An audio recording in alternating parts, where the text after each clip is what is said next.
Welcome to Fort Kochi. മറവെടുക്കാം. ഞാനൊന്ന് പുറത്തായിരുന്നു, അതുകൊണ്ടാണ് നമ്മ വരാൻ ലേറ്റ് ആയത്. ഫ്ലൈറ്റ് മിസ്സായി, വീട്ടിൽ വരാൻ ലേറ്റ് ആയി.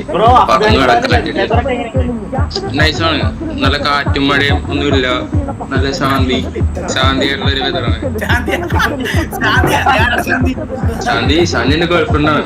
അഫ്ഗാനിസ്ഥാനിൽ പെണ്ണുങ്ങൾ നൈസാണ്. Girls are beautiful.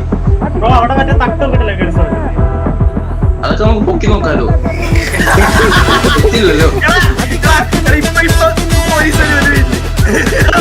പ്രശ്നമൊന്നുമല്ലേ, ഇഷ്യൂ ഒന്നും ഉണ്ടാക്കില്ല.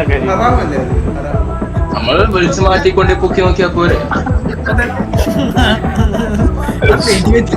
ഉറപ്പാണ് അങ്ങനെയൊക്കെ പറഞ്ഞു.